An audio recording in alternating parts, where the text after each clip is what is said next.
Friday night in the Capitol Center. Charles Johnson of the Washington Bullets going up with a shot. Score tied against Philadelphia. Wes Unseld with 260 pounds pulls down the rebound and misses, but sticks with it. And this basket will give the Bullets the Eastern Conference Championship. Today, we'll decide if Seattle will beat Washington or if Denver will stay alive in the West.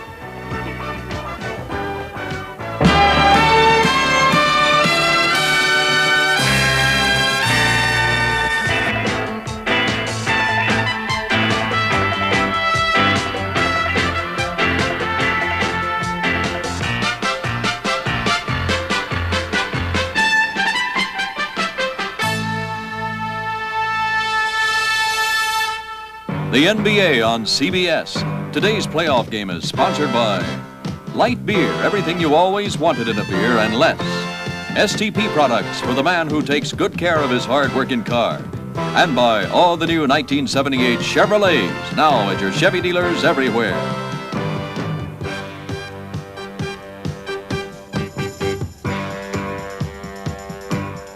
Arena in Denver, Colorado.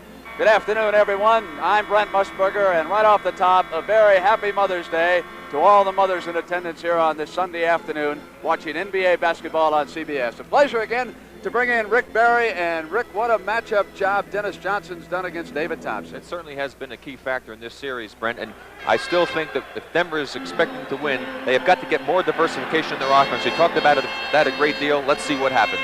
All right, the starting lineups for this afternoon's game as David Thompson leads the Nuggets out to the opening tip. Same fives who started the whole series. Roberts, Jones, Issel, Wilkerson, and Thompson against John Johnson, Sikma, Webster, Dennis Johnson, and Gus Williams. The officials today, Darryl Garrettson holding the basketball ready to toss it up, Jake O'Donnell, and the alternate is Jack Madden. So the situation's quite simple. Denver must win today to force a 6-game Wednesday night, which would be played in Seattle. Gus Williams puts the Sonics up. And Gus wastes no time, so I might as well say he wished a special happy Mother's Day to his mother. Here's Bobby Wilkerson now. He must quarterback the team, and the absence of Brian Taylor has really affected the numbers. And that's what Bobby Jones has got to do more of, Brent. They have to get him involved in the offense. He's got to put some more pressure. They need more people scoring points, and we'll probably look for Bobby to be shooting more. Thompson was out pressuring Gus Williams as he came across the line, and look who is back. There is the chicken mascot who was kicked out by Earl Strom in Game 1, making his first appearance since. And of course, Game 1 was the only contest the Nuggets were able to win. John Johnson goes back to Webster off the pick and roll. Nuggets with excellent defense, 3-on-2. Anthony Roberts is 21. So Anthony Roberts, the man who was shut down very effectively in the last ball game with 4 points, hits a quick basket, and that was good defense by Denver on the double team on the pick and roll.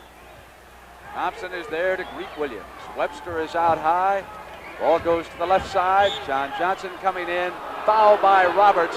And we might as well tell you that there is a tremendous difference in the number of free throws that have been attempted by these two teams.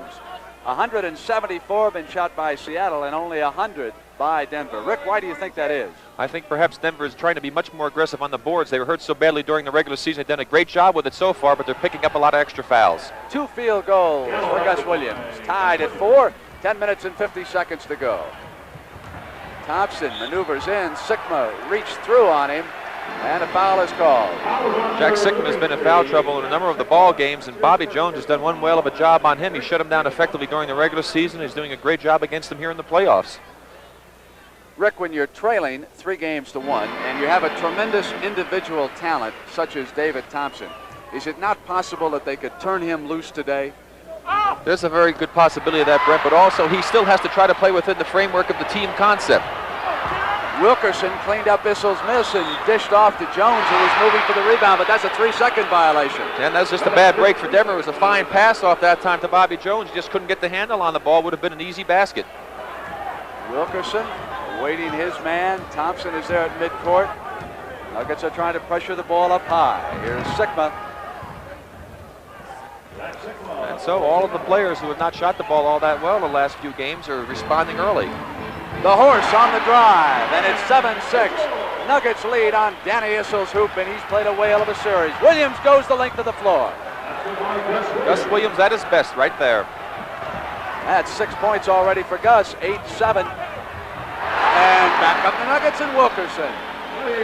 Seattle wants a timeout after that, Rick. Yes, and a good reason for it. Letty Wilkins wants to get things straightened out here. One of the things Denver didn't do in the early ball games, Brent, was get in the middle. Get that penetration to the basket. They shut it off effectively. Right now, Denver's gotten inside very easily, and Letty wants to put a stop to it.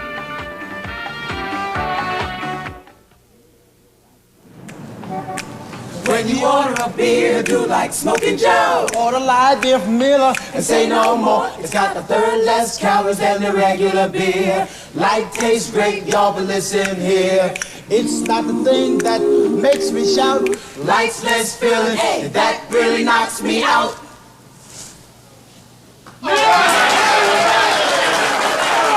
Light beer from Miller. Everything you always wanted in a beer, and less.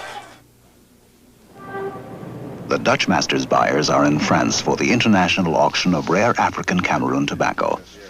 There are two secrets they must keep to win some of the best leaf for Dutch Masters: the exact leaf they want and the price they'll pay. That's a nice color. When their bid is opened by the French auctioneers, they'll learn if they've won some of the best. Acheteur Dutch Masters. Taste the taste the world competes for in a Dutch Masters Cameroon cigar. There really are masters at Dutch Masters. See what's new today. Chevrolet announces a lot more Chevette for a lot less money.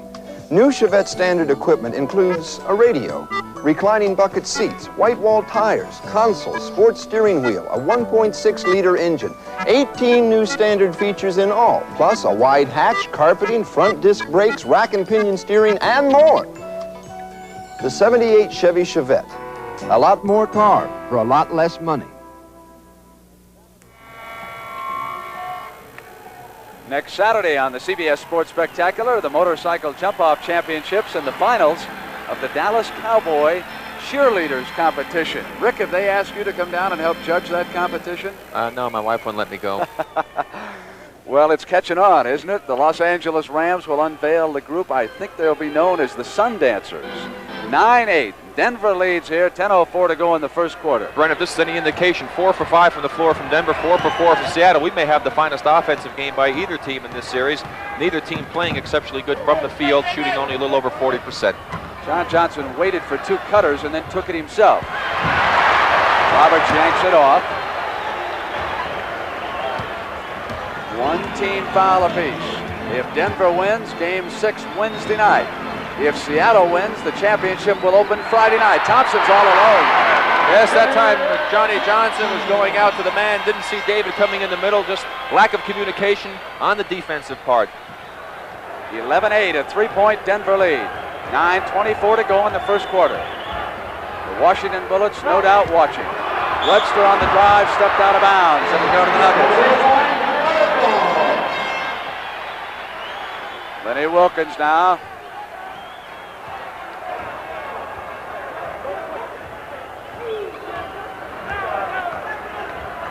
Double screen on the left side. Jones came around it, and Sikma went with him. Yes, and what happened on that one is the second foul is picked up by Jack Sikma. Bobby Jones is able to beat him the ball. There you see him get perfect position into the basket. Sikma with a little body action right there picks up the foul. Bobby misses the left-handed shot. Unusual for him in that close, but when you play defense in that situation, Brent, you have to try to beat the man from the weak side to the strong side of the floor. Not an easy task. And that is 2 fouls on Jack Sikma as Jones' free throw spins back out. One thing that should be pointed out, Brent, is that this Denver team has not played that good of basketball ever since Brian Taylor left. Only 50%, and only once during that time in some 50 games did they actually win more than 2 games in a row. Once they had a 4-game stretch, but that was it. They missed that tough ball-handling guard who can also shoot. Sikma puts it down on Jones, gives it up. Here's Marvin out far away from the basket. Denver would like to keep him there. Jump shot outside. Issel came up and fouled him, and Dan is furious. Yes, and these are the type of fouls, Brent, that really have caused problems for Denver. Here he's got a man 7 feet tall, out 15 feet from the basket, picking up a silly foul in that situation. He can't block the shot. You shouldn't even give the official an opportunity to call a foul in that situation. If Marvin Webster's going to beat you from out there, you're in trouble. Paul Silas reports in. He's the first substitution. He's off of Lenny Wilkins' bench. There are 4 players left who have played previously on championship teams in the NBA. You were looking at one of them, Paul Silas. Think for a moment about the other 3. Denver.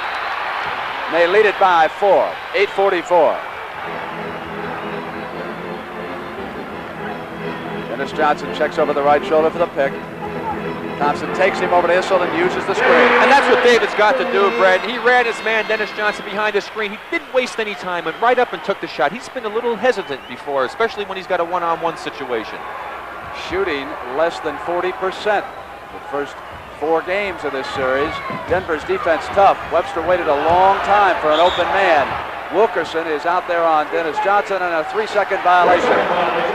So Denver playing much better defense. They're really doing a good job in pressuring Seattle right now, not giving them easy opportunities. And of course the key is to play good defense without picking up too many fouls. Thompson sent it back to Wilkerson.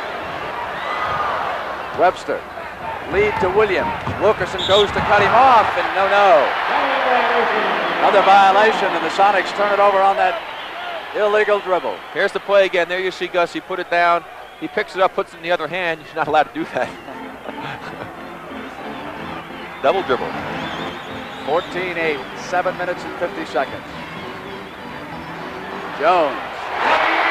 So no question, Bobby Jones is going to be much more of a factor in this game offensively. They're really looking for him now, Brent. Bandaged high on that right leg. Jones switched out and forced Williams back into the middle. But Gus has got a hot hand. And Larry Brown calling the play. The Nuggets are up by 6. Thompson again outside. There you saw the little hesitation, Brent. Anthony Roberts, it's off Issel's hand. It'll go to the Sonics. You see what I was talking about? He got the ball, he had the shot, he was thinking about it for a while. When David's been doing that, he has not been as effective shooting.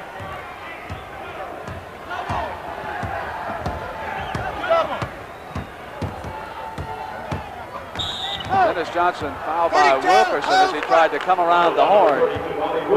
Here's the play again. Wilkerson being very aggressive. You see right there, he just pushed the man off. You saw him spin the man around, Dennis Johnson picking up the foul. Jones watching Silas. Williams again. Here come the Nuggets.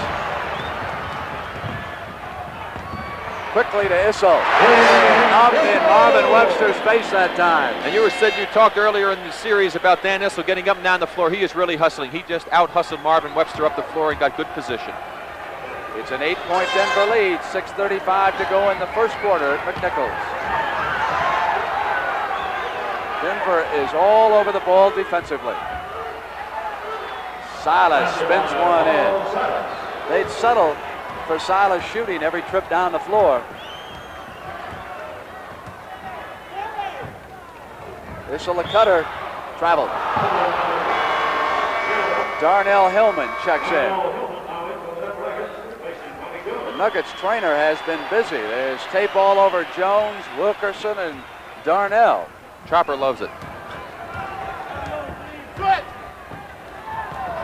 Dennis Johnson went up neatly that time. And the Chopper, of course, Brent, is Bob Travellini, the trainer for the Nuggets. Issel's layup misses, and Darnell Hillman, who played well the other night in Seattle, and Issel on the other side, they banged the glass well. Again, Denver doing a good job on the offensive boards. They've been very effective throughout the series on that situation. 5:45, first quarter. It's 20-14, Nuggets over the Sonics.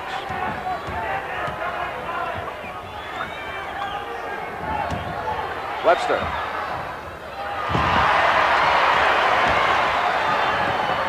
Lead to Issel is wide open. Denver very effective with their defense when Seattle's been in a set situation, Brent. They've scored most of their points off of break or transition opportunities. It's possible that the Sonics are just a touch overconfident here today. They lead this series 3-1, and if they don't play with the intensity that they've shown, it's somewhat understandable.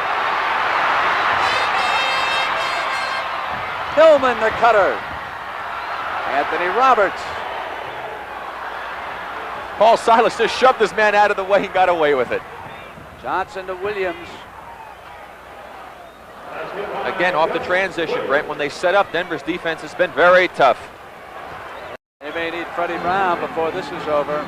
Gus Williams, 10 points. Freddie there to the right of Jack Sikma. They use him in the fourth quarter usually. gotten 13, 13, and 11 in the last 3 games. 3 team fouls against the Nuggets, 2 against the Sonics. Thompson wants to go in on Dennis Johnson. Issel brings up. That time Marvin Webster was looking to go help out on David Thompson, got caught a little flat-footed and enabled Dan Issel to get to the boards again. John Johnson has asked for this play. He wants the ball to come through him. Rubs off Roberts and takes it. Anthony back for the rebound, intercepted Williams. Issel was breaking wide open if they could have got the ball behind the defensive man. Johnson's out. Loose ball foul called by Darrell Gerritsen underneath. And it's going against Darnell Hillman. So Darnell a little over-aggressive again, as you see, going to the boards, trying to get it. This is where Denver's picked up a lot of fouls. Watch him underneath. Watch his left arm. Right there he has Paul Silas hooked and just moves him out of the way with the left arm. Dennis Johnson cut off by Wilkerson, who goes down. Johnson staying with it as Hillman switches over and Darnell picks up his 2nd foul. Here's the play again. Watch there. Wilkerson gets good position. Fakes a little bit. Gets Hillman in the air. He lands on Dennis Johnson. Nice play by Dennis Johnson. Lenny Wilkins now giving some advice to John Johnson, who will carry it out to Gus Williams. Dennis Johnson has played a sensational series. He's out of Pepperdine. He's been to the free throw line to shoot double figures in each of the last 3 games. Badly dislocated middle finger on his right hand the day before the series became official, and he was slowed somewhat, and you can see that he's still wearing a partial splint on the top of that finger. But he has impressed everyone with his defensive ability against David Thompson, and at the offensive end, he's made Thompson work hard, and that's been a factor. And if you would like to look ahead, well, you could match up Kevin Greavy against Dennis Johnson, and that would be a whale of a matchup. Greavy, of course, the tall guard for Dick Motta's Washington Bullets. Issel out high. The Nuggets are saying, not so fast. We're not out of this yet. Thompson. And David looks like he's really putting an effort forth, trying to get up to the basket using that great jumping ability. We didn't see him do that very often in the previous 4 games, Brent.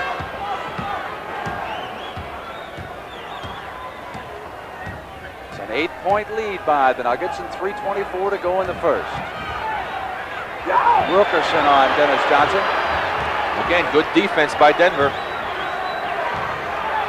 Dennis will come up on Wilkerson.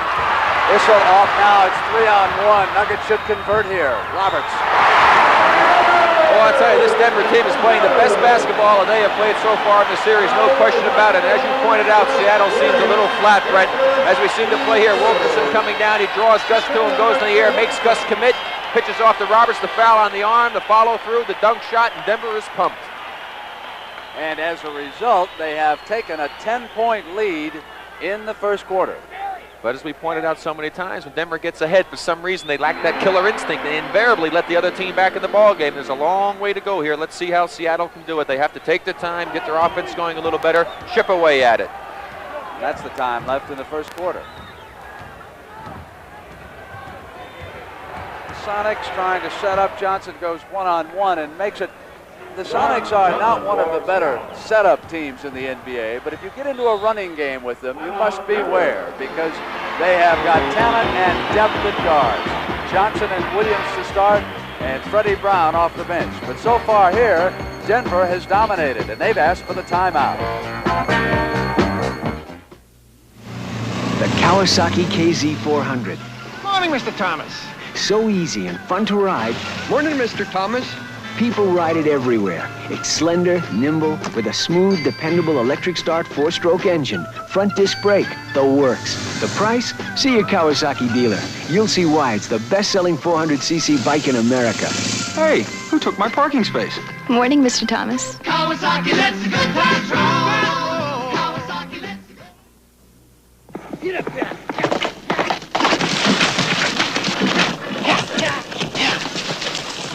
Get up there! Hi, this big man here, he runs on hay and Aquapura. But this baby, she runs on gas, and that's where STP gas treatment comes in. You just pump it in your tank, and it goes to work cleaning your carburetor. It's powerful stuff. Open your mouth and say, ah, sweetheart. I gotta get through. The guys are counting on me. Lucky we rented this truck. It's a Ryder. Ryder rents and leases tough trucks. They keep on going. Trucks have never heard the word quit. Hey, fellas, he made it! I made it! I made it! They said it couldn't be done, but I made it! I drove the truck. I drove you! You're my truck! We're a team! I love you, truck! The Colonial National coming up. The scores now show Trevino 1 stroke ahead of Hurd. Melnick sitting in 3rd place. He is 2 back. Get that merry Mexican down close to the border and he goes crazy. Anytime Lee shows up in Texas, beware. He'll take you on with a Coke bottle. Rebounds, Denver 11, Seattle 2. Scoreboard, Denver 29 and Seattle 20. 2 minutes and 45 seconds to go in the first quarter. And again, the schedule coming up this week. If Denver holds on, the series will go back to Seattle on Wednesday night, and the championship series will begin in either Seattle or Denver on Sunday afternoon. But if the Sonics eliminate Denver this afternoon, then we will be in Seattle Friday night. It will be a 6 p.m. Pacific Coast time start, 9 o'clock New York. And we'll discuss that a little bit further as the afternoon unfolds here. Issel on the offensive foul call, meaning the ball will be turned over to Seattle, and that is number 2 on the Big Horse. And a big factor, Dan Issel was in foul trouble, had to go out late in the ball game up in Seattle. Denver still had a chance. Could be a big factor. Webster traveled. Good call by Jake O'Donnell. Marvin Webster had the post position, and took a walk. That little extra half step. Issel will take a break. Tom Lagarde, the rookie from North Carolina, number 45, sets up in the hole. And Larry Brown did not use him in the last ball game, right? Inside to Hillman, and Webster with a rejection. And he has had a ton in this series, 19. Williams outside, 12 points for Gus Williams in the first quarter. Thompson to the hole. And that's more like the David Thompson people are used to seeing. It's a 9-point Nugget lead. Williams. Hillman off to Wilkerson. Wilkerson saying to Lagarde, get out of here. Don't give me that much congestion. Thompson outside. And Silas with his strength took it away from Lagarde. Johnson. Nuggets will come back. Trying to boost that 9-point lead, 1:17 left.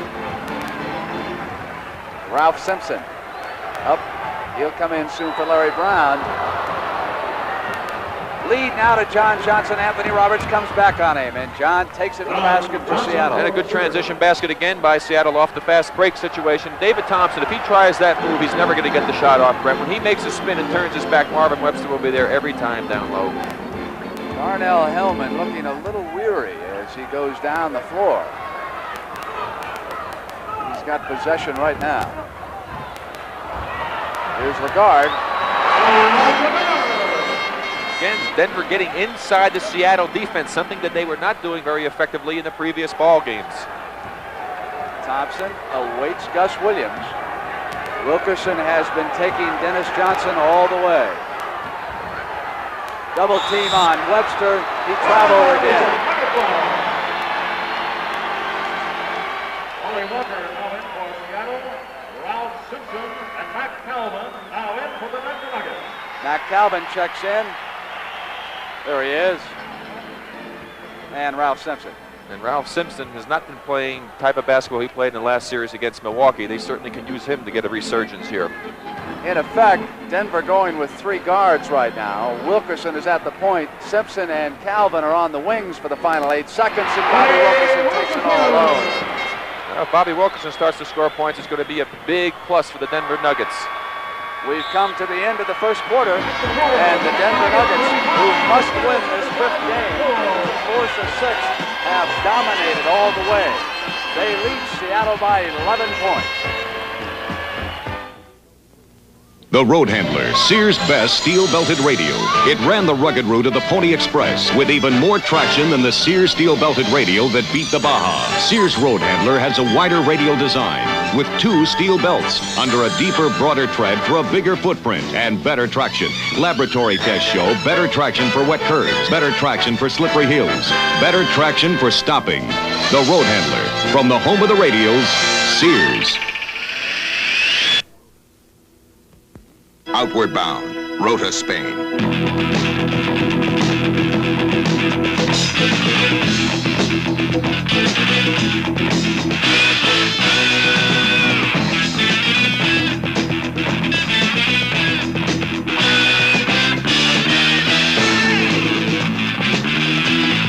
The Navy. See your local recruiter or call toll-free. It's not just a job, it's an adventure. I'm Jack Lemmon, and I believe in kids. As a matter of fact, I've got a few of my own, but the kids in my personal life were born mentally and physically privileged. By that, I mean they were normal. You see, they never needed Variety Club, but if they had, Variety Club would have come running, I know that. When you give your dollars and time to your local Variety Club, it all goes to kids who desperately need your help. They're going to thank you as long as they live, and I thank you.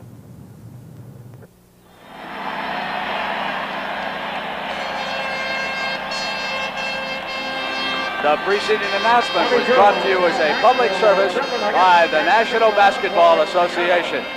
Reminds you somewhat of the Orange Crush fever, which affected this area during the last football season as the Broncos drove to the Super Bowl before losing to the Dallas Cowboys.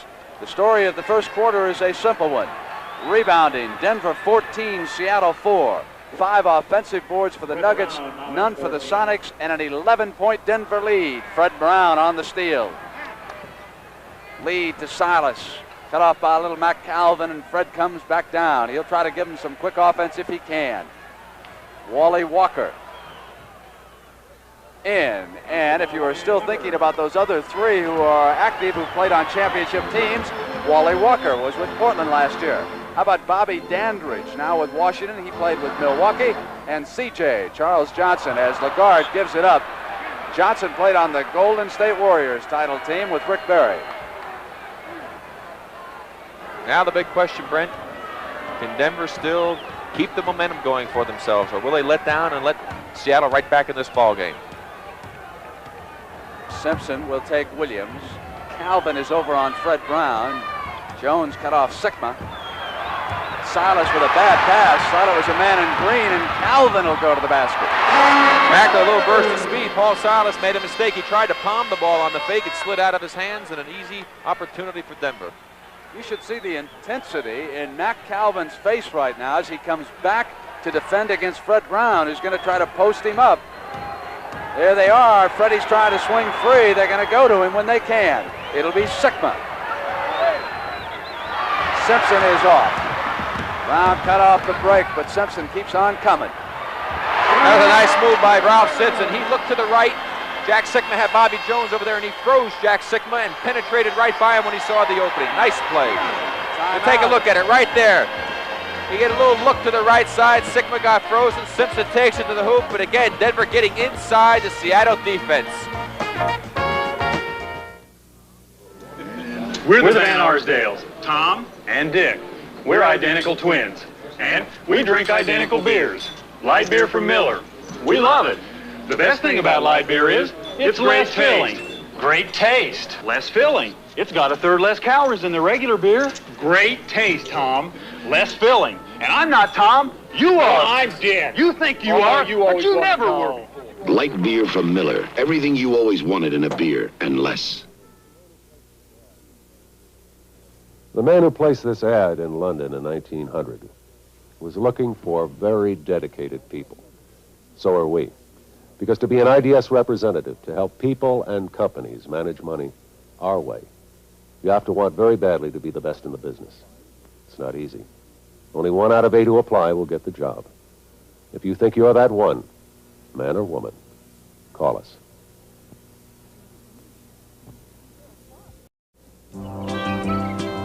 Impossible. America's waking up to the impossible shave, Gillette Atra.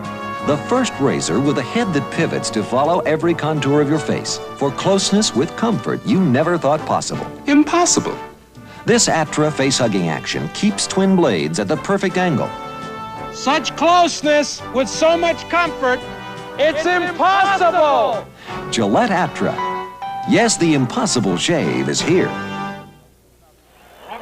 And David Thompson will team up next Sunday on 3-on-3 with Jerry Lucas and Pat Boone against Maurice Lucas, Sam Jones, and actor Robert Conrad. Here we have 10 minutes and 20 seconds to go in the first half of Game 5 of the Western Conference Final. Seattle, wearing its traveling green and trailing 39-26, goes to work at the attack end. Brown outside on McCalvin. Jones gives him but one shot. Wilkerson takes Wally Walker to the baseline, but misses, and Williams trying to come back. Brown's to his right. Silas, the trailing man, missed the layup. Up out of his hands, and it'll go to Denver. Here's the play again. A good pass off. Silas puts the ball down, loses control just a little bit. Fails to get it up the first time and just loses the ball, as you see there. And here, Robert Smith in the ball game. He was only used in the last few minutes. Brenny did not play, and he had played well back here in Denver.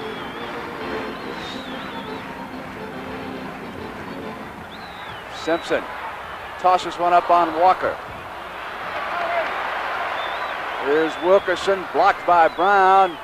Wilkerson stays with the ball. Lagarde comes inside. Sikma. Walker went over for the block. Simpson tracks it down, and Ralph to the hole. Great play by Ralph Simpson. Yes, it was, Brent. One thing that happened was the fact that the 24-second clock was restarted and the ball really never got to the basket. Silas again, this time making the layup. Bruce Seals will soon check in. He's not seen much action either. Simpson coming, and fouled as he came through the line by Brown. Freddie gave him, as Lou Carnesecca, a former coach of mine at St. John's, said, the old New York subway push. Gave a little shot down low and pushed him away, but the official caught it that time. Silas is out right now with Seals. Issel is back. Roberts. Williams. Nuggets are back. Smith and Simpson. Gus punched one up as he forced it on the turnaround, and there was a loose ball foul. It was against Gus Williams. Watch the play again. Here you see Gus go up, has to double pump it, can't get it up to the basket, and trying to come in after the rebound. It's called for the foul, fouling Robert Smith. Marvin Webster also back. He has not yet scored, and Dennis Johnson will soon check in. Lenny Wilkins starts to shuttle in an effort to get something going with Jack Sikma sitting down next to John Johnson and Gus Williams out. So Dennis Johnson and Freddie Brown are in the backcourt. Walker, Seals, and Webster are up front for Wilkins right now. Issel banks one in. Fine shooter from the outside. Dan Issel has been a big cog in this offensive machine for Denver. Without Dan Issel, they could be eliminated already. And he has scored 12 points here in the first half as Wally Walker. It's 2 for the Sonics. It's still a 13-point Nugget lead and 8:13 to go.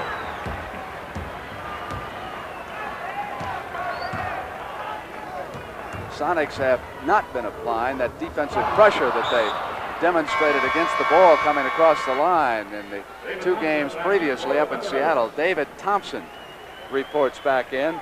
Thompson has scored 9 points. Anthony Roberts will go out. So with Roberts leaving, that means that Thompson will operate at forward. Thompson, Jones, and Issel up front. Simpson and Smith in the backcourt for Larry Brown.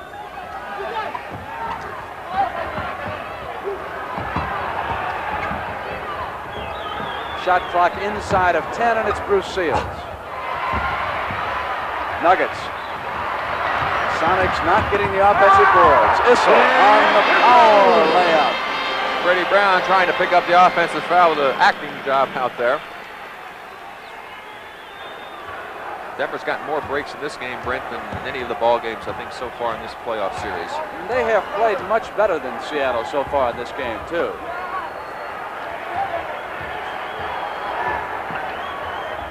Off Walker's hands. Johnson runs it down.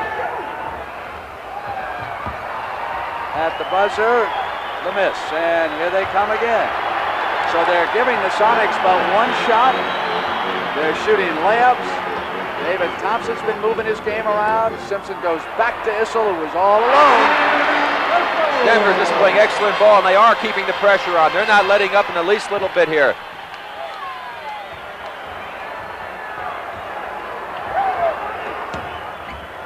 Seals in on Jones. One shot again. Robert Smith pulls it up. And Larry Brown wanted him to run the ball up the floor, and boy, they are really doing it. Racehorse basketball out here. First time Denver's been able to establish that type of a ball game, and it's causing a lot of problems right now for Seattle. They're going to have to start making adjustments. Lenny Wilkins is up off the bench. Sonics must regroup and try to get it back carefully. They can't lose their patience here. It's off Webster, rolling to the basket, and he stuck with it for the basket his first two of the game. And Lenny Wilkins says, maybe now we can sustain something. They got a break on that one, Brent. It was a bad pass by Wally Walker. Unfortunately, Marvin Webster was able to get a handle on it.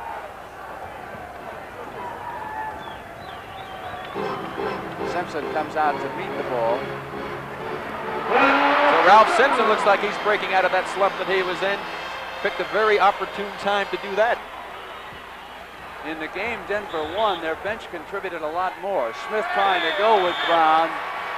And we're going to have an official timeout. Issel pushing Webster back away. He was going to go argue with Jake O'Donnell. If you saw Freddie Brown's right arm, he was called for the offensive foul, pushing Robert Smith off. In the latter part of the 20th century, a medication was created that killed athlete's foot fungus on contact. This medication is found in Aftate for athlete's foot. Aftate relieves burning, itching, cracking. Aftate for athlete's foot. With a medication that kills athlete's foot fungus on contact. We are super critical on that line. We'll knock down engines for a bad paint job, and that's no jive, man. Quality control is the most important aspect of the whole business. James Rock, Quality Control Inspector. This is who we are and what we do at General Motors. If the customer has problems with that car, then we got problems, because he's not going to be a General Motors customer again. We have 9 inspection stations. I go around to critical points on the line to ensure that they're doing the job right. I run hot tests. You can listen to that engine and you can say, well, this one's a good one or this one's a bad one. It's a good feeling.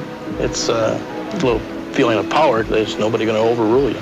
But we want to ensure that by the time that it's shipped to the assembly divisions, that engine does function in the way that it's designed to function. I feel personally responsible for that car. I know it's a good car. I know we build it and we build it right. General Motors, people building transportation to serve people. A major mystery comes to CBS. We can't give you the solution, but here's a clue. The body on the altar. James Coburn in The Dane Curse, Monday, May 22nd. The Denver Nugget cheerleaders broke out some new costumes today, so maybe that's the reason for this huge discrepancy in the rebounding total. 21 for Denver and 7 for Seattle in the first half. 5 minutes and 35 seconds to go, 51-32. Nuggets are up by 19 points. Thompson forced to arch that shot higher. Freddie Brown trying to slap it away from Hillman. Seals up with it. Brady on the left wing, almost lost it. No whistle, Seals underneath. Seattle got a break that time, Brent. They made a couple of mistakes and got away with them. But you saw again when David made that spin move, Marvin is going to be there every time. Hillman. Again, Denver getting inside the gut of the Seattle defense, doing a great job out there here this afternoon. Hillman fronting Webster, they get it to him anyway. Turns around on Issel. 4 points for Marvin.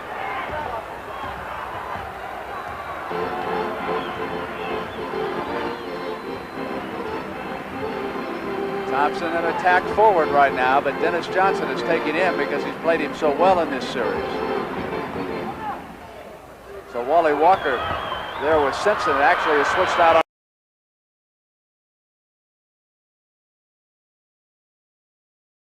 the guard, and on the turnover, it's Freddie Brown. The Pack leading the way. Went to the left hand. Freddie tried to get a little too cute that time, Brent, even for Freddie Brown. Issel just puts a shoulder into Marvin and picks up number 3. Offensive foul, and here's Mac Calvin. So that could be a big factor. You see the move right there. He puts his shoulder down. Marvin staying in pretty good position, never moved his feet. Dan Issel with 3 fouls, and there he goes to the bench. And Larry Brown, I'm sure, will be concerned about his play at the start of the 3rd quarter because he will not be in again this half. Lenny Wilkins with Anthony Roberts coming back. Lenny Wilkins over on the Seattle bench will now try to mount a serious offensive charge at 53-36 because, as Rick Barry told you, Larry Brown has been forced to take Issel out. So he will now attack with Williams, Dennis Johnson, Walker, Webster, and Bruce Seals. Freddie Brown goes out. 4:09. Thompson, Calvin, Jones, Hillman, and Roberts out there. Marvin operates on Hillman. Thompson for the rebound. Lead for Bobby Jones, breaking on the right wing. Darnell Hillman rebounding other side. Seals meets him. Mac Calvin gives it up. David Thompson from the Pack. Denver just playing much more aggressive. Brent, it seems just like they want this game more. Of course, it is of more importance to them. They'll be eliminated. Seattle a little tentative out there here this afternoon. Hillman, hand contact on Marvin. Walker from the perimeter. 6 points for Wally. 55-38. 3 minutes and 20 seconds to go first half.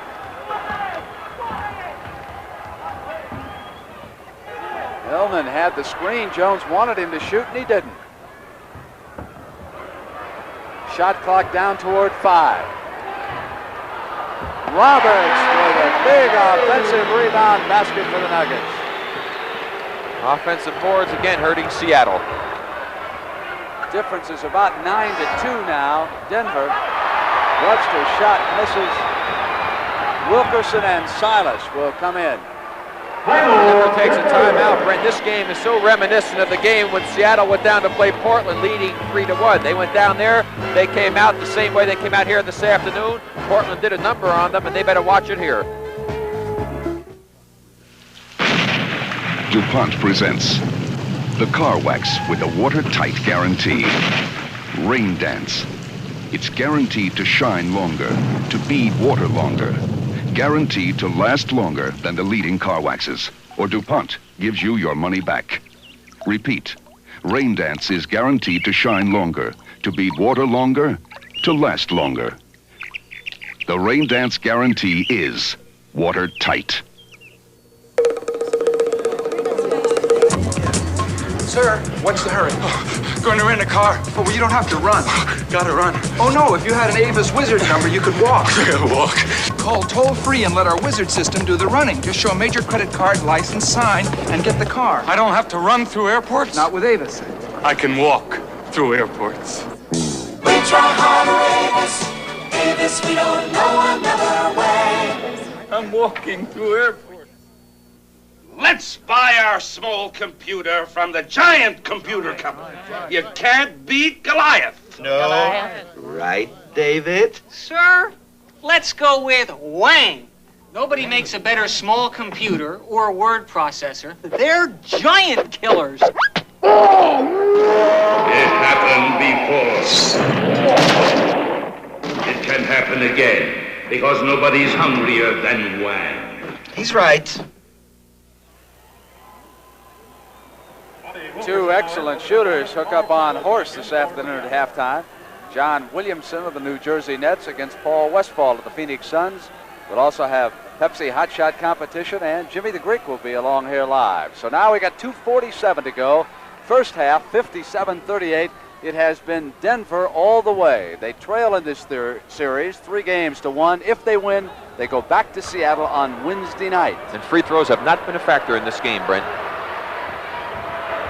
Wilkerson. Anthony Roberts was battling Silas off to Williams of the Sonics. Nuggets are back. They don't give the Sonics an easy basket. Williams goes to the jump shot. It seems the only time they score is off of a break or transition. As we pointed out, their set offense is totally ineffective. Give a lot of credit to Denver's tough defense.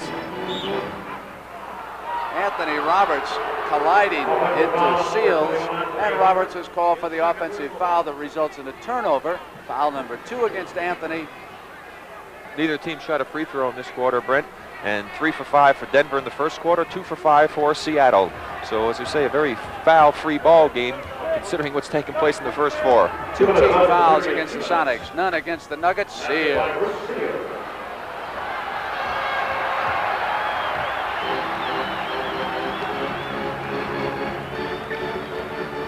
Silas comes out with Jones. They move to the left side, but there was a whistle. Bruce Seals away from the ball. It may not seem that significant right now when I say this, but it really is as David Thompson comes into the ball game.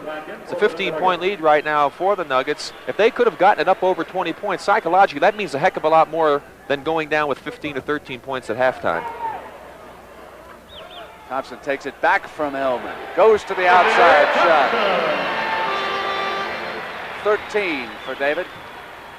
But he's shooting the ball much better.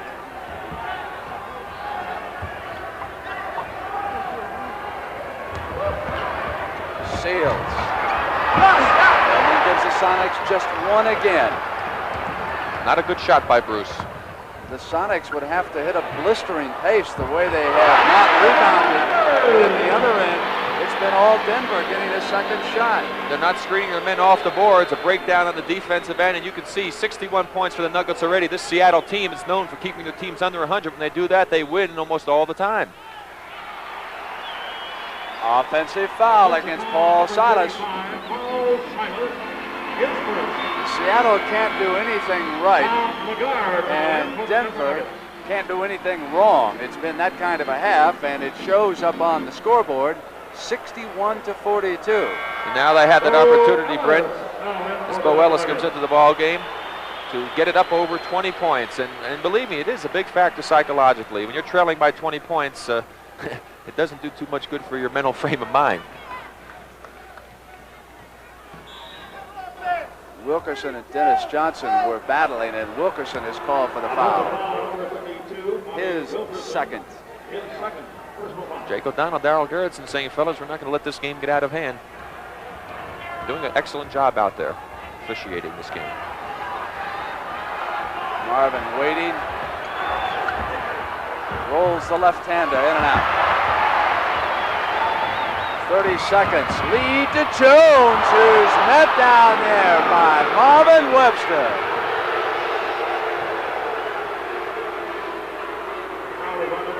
And at the other end, Wilkerson picks up his third personal. That was some great block by Marvin Webster. Bobby Jones just hustled up the floor. Looked like he had an open. Here he comes. Now Webster comes into the picture. Watch this timing right there. Definitely had the basketball. The fans didn't like it, but Marvin was right on the ball. So with Wilkerson going out, you got a shot of Mac Calvin, who has replaced him. Smith staying on Williams. Calvin goes with Dennis Johnson. It's like a little gnat. He's all over it. Again, that tough Denver defense when Seattle has to set up. They just are not allowing them to run their offense effectively. It's the time left, upper right-hand corner here in the first half. Williams has been the best Seattle shooter, 16 points. And the first half comes to an end. So Denver does not reach the psychological barrier that Rick Barry mentioned, but nevertheless, Sonics must regroup if they hope to eliminate the Nuggets here today. If not, they'll go back to Seattle. Oh no, he's home. A kiss goodbye? You must go, and besides, your beard, it's rough. Then I'll shave. There's no time. I'll use his Rise with 3 softeners. Rise will start to soak and soften my whiskers in no time. See? Rise helps me get a close shave quick. You're smooth, idiot. So quick. Father, how about a close shave? Rise for a quick, close shave. Got the feeling that it's time to trade in your old truck? That a brand new truck is what you'd really like? Well, it's tough truck trading days at your Chevy dealers. And so what are you waiting for? Your Chevy dealer probably has the truck you want in stock right now. So why don't you hop into your old truck and see your Chevy dealer today? It's tough truck trading days. Chevy trucks, built to stay tough. Yeah, Buck. I just went to another bar and asked for light beer for Miller. Yeah. They said, sorry, Buck, we don't have it. They didn't have it? No. I don't want some beer that's going to fill me up. No. I want light. Tastes great. Right. Has a third less calories than a regular beer. Yeah. And man, it's less filling. You think I'm going to the other bar again? No way. From now on, the buck stops here. Light beer from Miller. Everything you always wanted in a beer and less. Energy for a stronger America. Today, ships like this are opening vast areas of the ocean for oil exploration. This one's under contract to Exxon, and she's an engineering marvel. Her electronic positioning systems and other special drilling equipment allow us to reach down into waters as deep as 4,000 feet to search for oil. This ship provides Exxon with valuable deep water experience that will help us find more energy for a strong America.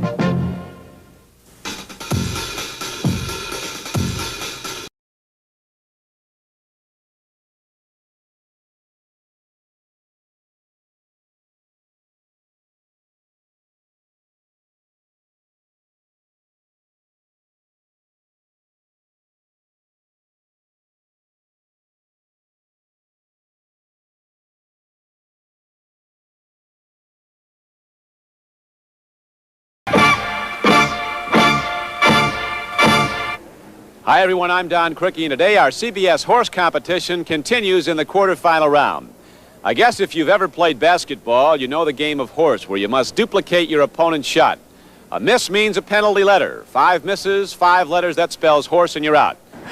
Today we have 2 players with the unusual ability to shoot with either hand. John Williamson and Paul Westphal matched up, and for more on the rules, here's Mendy Rudolph. The basic rules of horse are as follows. The player in control must describe his shot beforehand. Now, 2 consecutive shots from the same area are not allowed unless someone moves at least 5 feet away. There are trick shots allowed. However, the same trick shot cannot be attempted more than once in the contest. The flip of the coin will determine who goes first. Now, there's going to be disputes out there, and if there are, my word will be the final judge. John Williamson won the toss, so he leads away. One hand. Can't win a toss.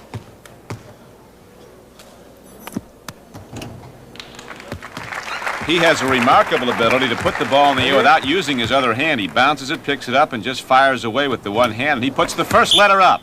First letter, Westphal. By gosh, Big John says. Same shot, back ball, one hand.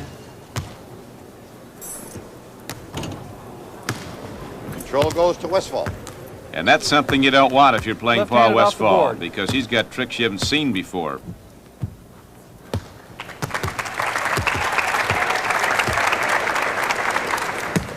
John Williamson at this taping was with the Indiana Pacers. He since, of course, went back to the New Jersey Nets. Left-handed fadeaway jumper from just right by the dotted line there.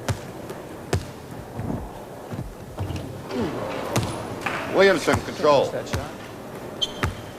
Both these players able to shoot the jump shot with either hand, not just take layups with either hand. They're truly ambidextrous.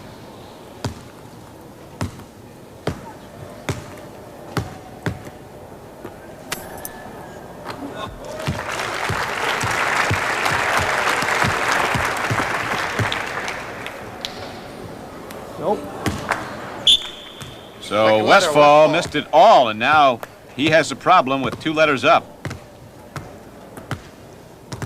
Would hit one hand. That's all John Williamson will show you, and he'll keep knocking him down.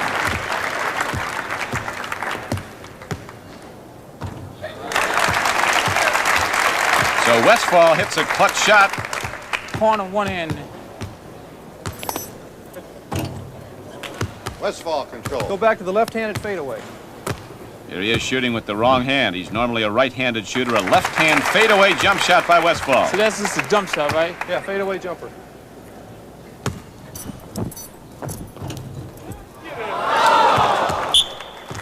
Letter Williamson. So we're now tied up at 2 letters bounce it apiece. on the left side, bounce it on the right side, then shoot it in off the board with the right hand.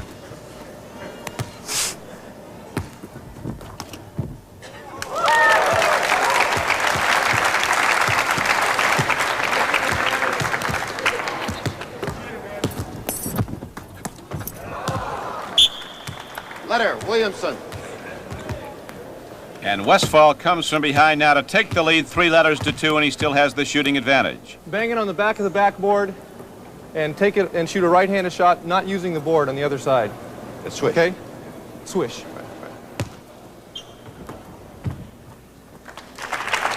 Didn't look like much. Try that one now. That is tough duty to match up with a shot that Westfall just put in. And a 4th letter goes up on John Williamson. 2-hand dunk shot.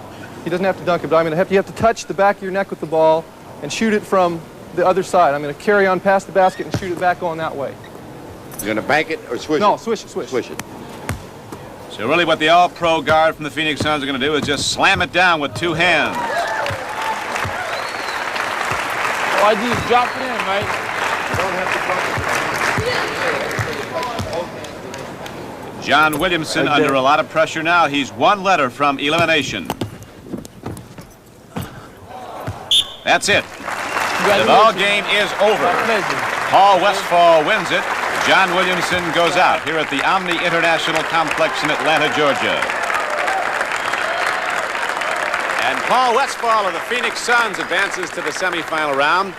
Paul, you found a little Achilles heel there in John Williamson with the left hand. Well, I had a little advantage because I've been using my left hand for a long time, and it comes pretty naturally to me. So if a guy hasn't been used to using it, it's in my favor. There's a lot of strategy when you get down this far now, isn't there? Well, I figure that all these guys are such great outside shooters that if we would just shoot outside shots, I might win and I might lose. But if I go inside with the left hand, if they haven't practiced as much as I have, they're going to be at a disadvantage. And so it's on to the semifinals for Paul Westfall of the Phoenix Suns. A loser in the quarterfinal round receives $2,000. Our eventual winner will get $15,000. Join us for the next quarterfinal matchup between Kevin Greavy and JoJo White. That final round will be coming up after our coverage of this Western Conference Championship game. Lee Trevino holding that 1-stroke lead over Melnick and Hurd. And the NBA on CBS will return with the Pepsi Hot Shot after these messages from your local stations. The neighborhood butcher has eyes for Edith on All in the Family 1 hour earlier tonight on CBS.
Let's go back now a few weeks to Portland, Oregon, in the Western Finals of the Pepsi-Cola NBA Hot Shot program. Now, the 12 youngsters who will be coming out have competed since last summer in playgrounds across the land. They are the best of the more than 2.5 million boys and girls who played Hot Shot this year. Now, the Pepsi-Cola Hot Shot game is a 1-minute race against the clock, and a competitor scores points by shooting from special hot spots on the court which you see marked. Each hot spot has a different point value depending upon distance and angle. For example, that hot spot at the top of the key, well, that's worth 5 points. The hot spot on the left baseline is only 12 feet from the hoop, and that's worth 2 points. The first competition, boys 9 to 12, Robert Lilly from Leavenworth, Kansas, representing the Kings, will compete against Kevin Lute from Albany, Oregon. He will represent the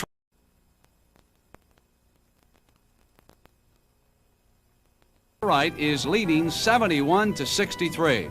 Troy is a hot shot champion from last year.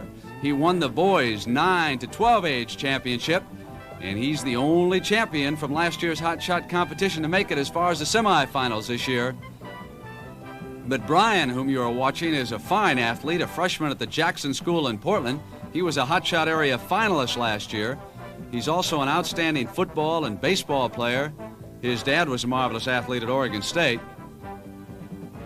But Troy is some shooter. I watched him work out there from that 5-point spot, and here he goes to the 4. Miss. Let's see if he goes right back. 2 in a row. He's left the door open. This is going to be an important shot for Troy. He's got it down. So we'll add up their totals. Now, here are our winners of the Pepsi-Cola NBA Hot Shot Western Conference Finals. Sandy Spears from Indianapolis. And the boys 9 to 12, Kevin Lute from Albany. Girls 13 to 15, Terry Reniker from Salem, Oregon is the champion in that category. Boys 13-15, Troy Fonts from Holt, Missouri, still winning. And the girls 16-18, Nancy Garcia from Denver, Colorado. In the boys 16-18, Kevin Eason from San Francisco. And all these youngsters who won here today will go on to play against the Eastern Conference champions at halftime of the 3rd NBA Championship Series game 2 weeks from today on Sunday, May 28th. Now, next week, CBS will show you a special Hot Shot Championship preview at halftime of our game, so we'll see you then.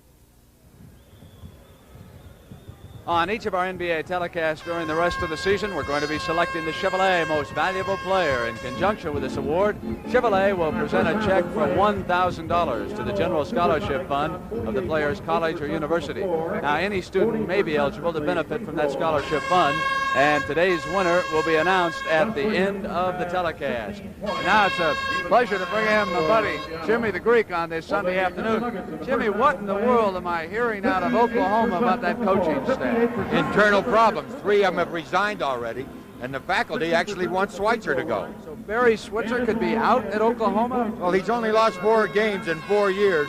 That's going to be pretty tough. Jimmy, tell me about some of the veterans around the NFL who still could be on the trading block. Some of the bigger names are Capoletti of the Rams, Page of Minnesota, and Muncie. Page, that'll be something. You gave me a firm to win the Kentucky Derby. The Preakness is next week. Alidor will be back, right? No, Affirmed will be back again. Yeah, but in the Belmont, Jorge Velasquez will start him early enough, and Alidor will spoil the Triple Crown. Forget about it. Affirmed will win the Triple Crown. Greek Washington in the NBA Championship Series against either Denver or Seattle, with the West holding the home court advantage. How would you rate it? That makes them the favorite. The West holding the home court 7-5. Okay, Jimmy, thank you very much. One thing to keep in mind about Jimmy's pick here, saying that the West is favored. Washington is a very strong rebounding team. That's how they did against Philadelphia. And if you can rebound Seattle, you'll do well. Hey, fellas, today we've got a new activity for you. What's it today, butterfly nets? Hey, Hondas! Hey! Honda has the world's largest selection of small bikes. There's one right for just about every kid, no matter what size. See them all at your Honda dealers. A small Honda can make for a lot of excitement and years of fun. Honda, you're really going strong! Really going strong! All across our land, people know our brand. Come on, you can trust AC. Thanks, AC. Spark plugs by AC. Hear that, men? You can trust AC spark plugs. And remember AC filters to help protect your engine from dirt and dust. Right, Ben? Ben? Kids! Drive through dirt and dust. Good filters are a must. You can trust AC. Thanks, AC. Filters by AC. Plugs and filters by AC. Port of Call, Caribbean.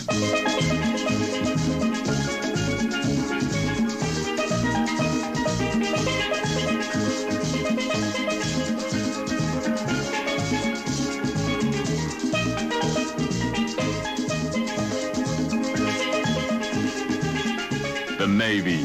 See your local recruiter or call toll-free. It's not just a job, it's an adventure. These are two of today's newest razors. The one on the right is the new Norelco rechargeable rotary razor. This one has 2 blades and pivots up and down. The new Norelco 36 blades in 3 adjustable floating heads and a new shaving angle. Both give you a close shave. But the new Norelco rechargeable lets you walk away from soap and water. Of course, they do give you one thing Norelco doesn't. Gotcha! The new Norelco rechargeable rotary razor. Still no gotcha. A basketball team is a lot like a family. We got to work together to win the game. On a much larger scale, the same thing is true when a family member suffers a stroke. It happened yesterday. It takes the whole family pulling together to help the stroke victim become a useful member of society again. You can count on your American Heart Association to help. You can use when you leave. Remember, we're fighting for your life. An announcement from the American Heart Association in cooperation with the NBA. The preceding announcement was brought to you as a public service by the National Basketball Association. The NBA on CBS is sponsored by all the new 1978 Chevrolets, now at your Chevy dealers everywhere. The Bic Shaver, designed to give you days of close, comfortable shaves. And by the Miller Brewing Company, brewers of Miller High Life. If you've got the time, we've got the beer.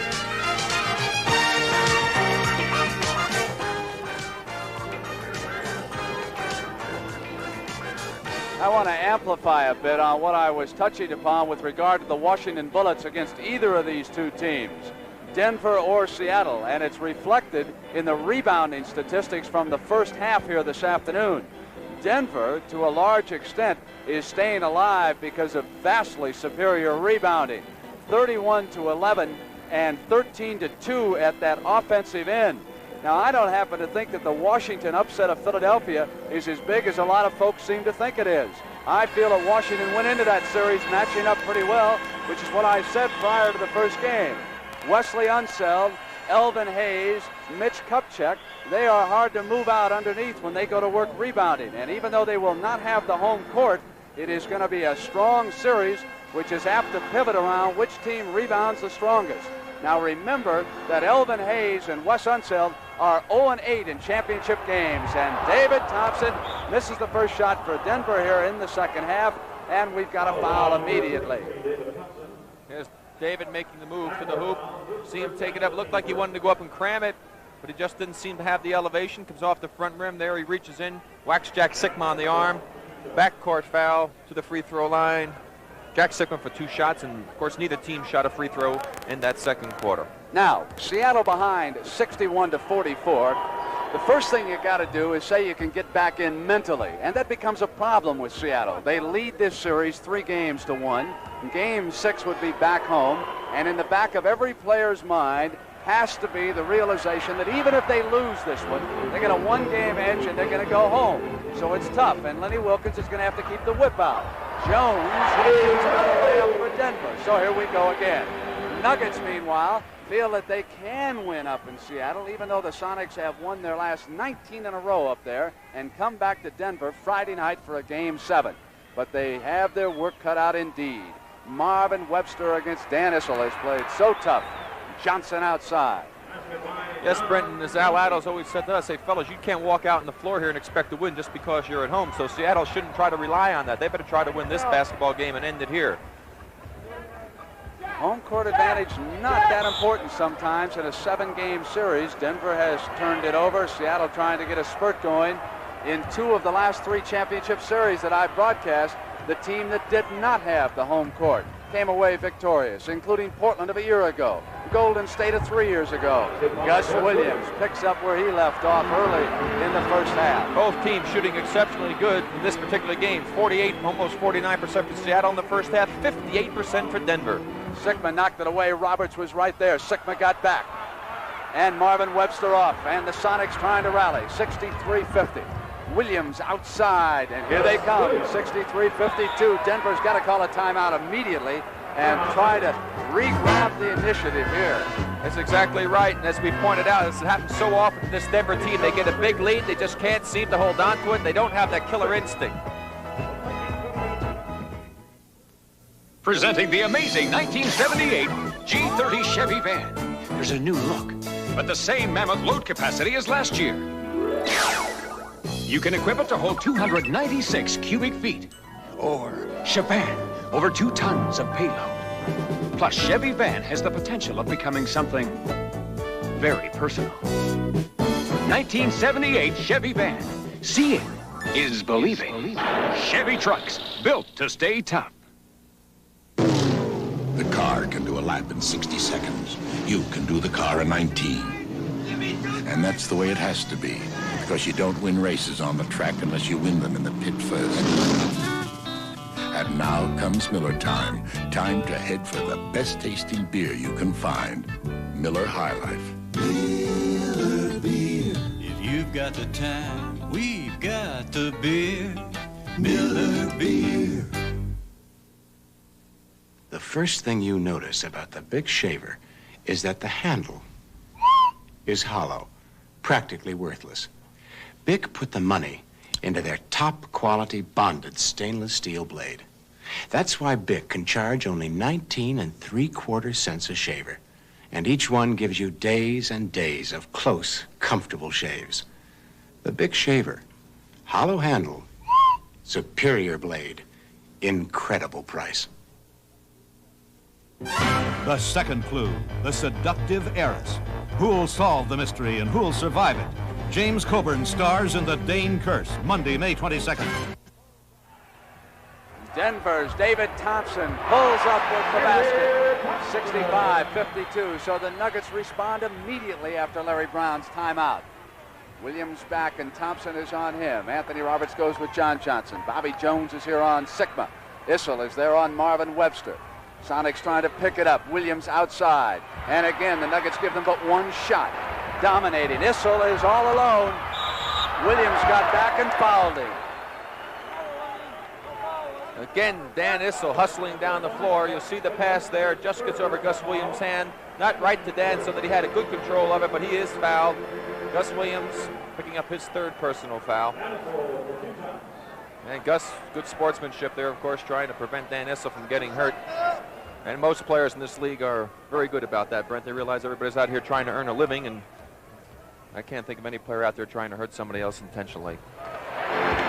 So Dan Issel, out of Kentucky, the horse breeder, who has played so well here against his former teammate Marvin Webster. Give him 18 points now. 10 minutes left in the third. It's 67-52. Nuggets up on the Sonics as the Sonics try to rally, leading the series 3-1. The Washington Bullets await the winner. Abe Poland has to be so happy about how the Bullets came along this year in the playoffs. It's going to go over to Denver on the offensive foul. Jack Sikma trying to set a screen on a set pattern down low on the baseline, was moving on it. Darryl Garrettson picked him up for the foul, his 3rd. Wilkerson with control of the basketball. Dennis Johnson goes with David Thompson down low. They set a double screen, but Webster was out harassing the ball. Issel puts it down on him. Goes to David. Blocked by Webster. Johnson now checking. 2-on-2. Dennis Johnson for the basket. Sikma slow and getting up. He was shaken up. Jack Sikma is hurt. He wanted 20 seconds, but he can't get it. Denver's got the ball. Jones. Now they can take it. There it is. Jake O'Donnell stopping the game, and trainer Frank Furtado comes out. There is the coach, Lenny Wilkins. And I've got to say that I think that Lenny Wilkins is one of the classiest men that I have ever dealt with in all the sports. He came up to me today and said, "Can I speak to you for a moment?" And I said, "Sure, Lenny." He said, "Would you do me a favor?" I said, "I'd be glad to." He said, "Would you please say something nice about the man I succeeded, Bob Hopkins? He is an excellent basketball man, and he's been taking some heat because of the way we turned it around, and I think he can still do a fine job with another team." Lenny going out of his way to say those kind words about Hopkins, because, of course, everyone now is proclaiming Lenny Wilkins as Coach of the Year, but he doesn't forget those who are left behind, and he's been that way throughout his career. Now it's John Johnson. Issel jumps out. Johnson passes into Marvin Webster. Look at Issel hustle back in. Marvin saying, "Hey, I was fouled. I should have had a free throw attempt." Sure looked like he got hit. He moved a little bit. 69-56. Still the Nuggets. David coming in on Dennis Johnson. Sikma there to help out. Wilkerson's the open man. Well, they're going to leave Bobby Wilkerson constantly, and if he starts hitting that shot, it's going to create a lot of problems for the Sonic defense. Johnson hits Dennis. JJ to DJ. That looked a bit like Rick Barry going up in the air, committed to the shot and spotting the open man and flipping that pass inside. That's a tough move for a forward to make, but it sure is effective. 8 minutes now and 10 seconds, 71-58, and Bobby Jones with a miss, but again it's that offensive rebounding, this time Wilkerson. Yes, and that time he was not screened off the board at all, enabling him to get a free run at, and the guards many times are always deficient in that area, screening their own man off the boards. Lee Trevino coming up immediately after this game. Can he hold that lead at the Colonial?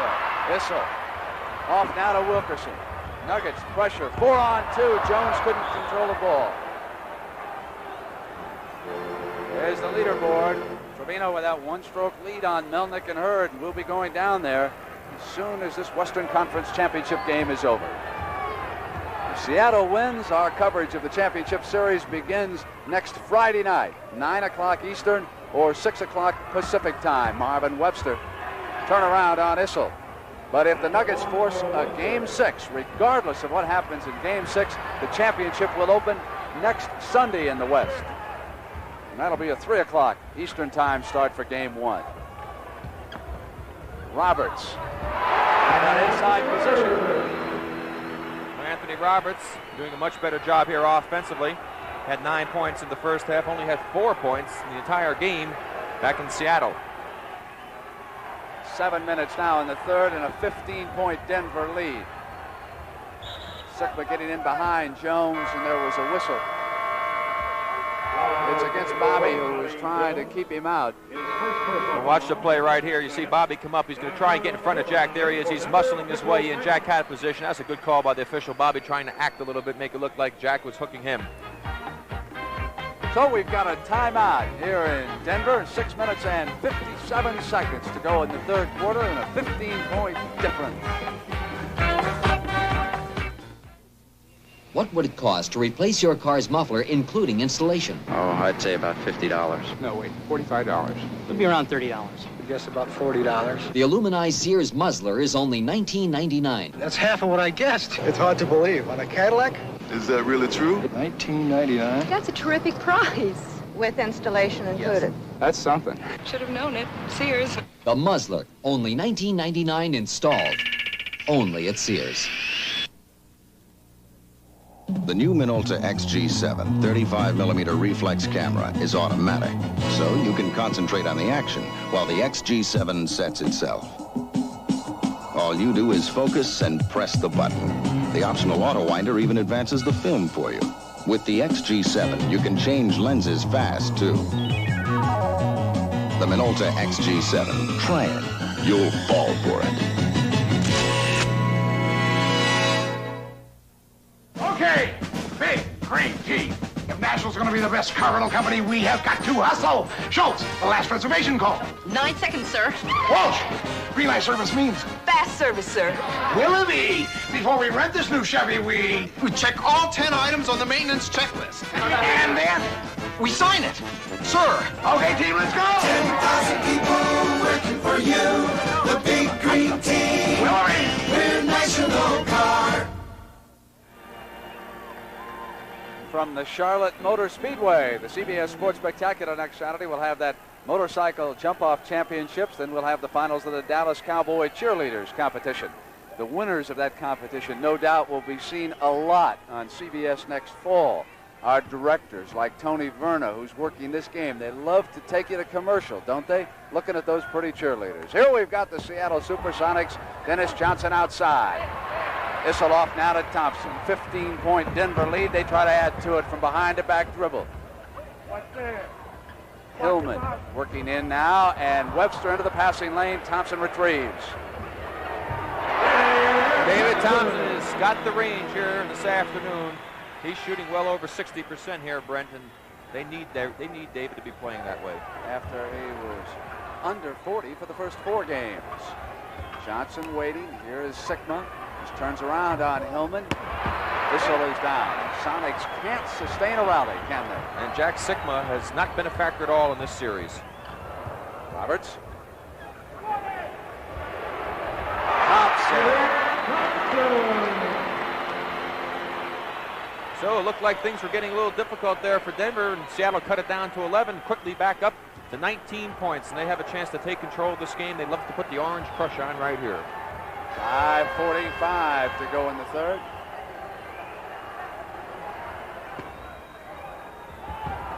Webster for the right baseline.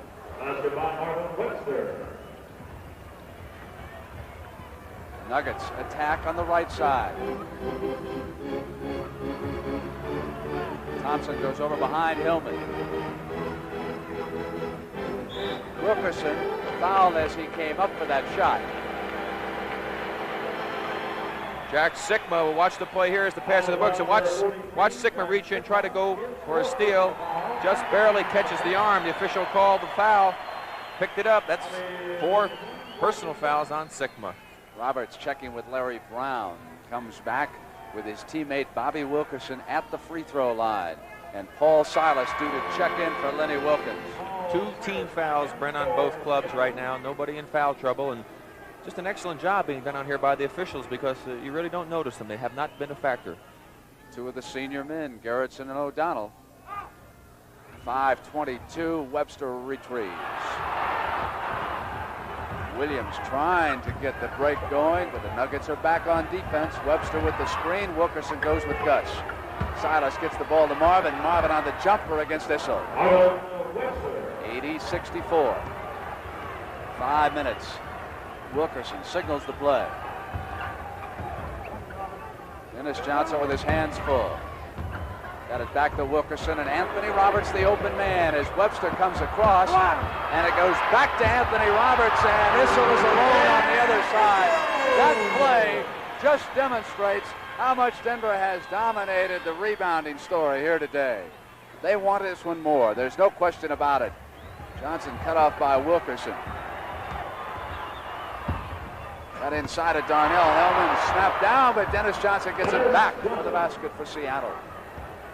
That Anthony Roberts really impresses me with his ability to get on the boards. He doesn't have a lot of higher size, but he certainly works hard at it.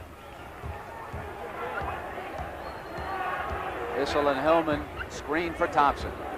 And that was some screen, Brent. Darnell Hillman just put a football block like they were protecting the quarterback on Dennis Johnson. 84-66.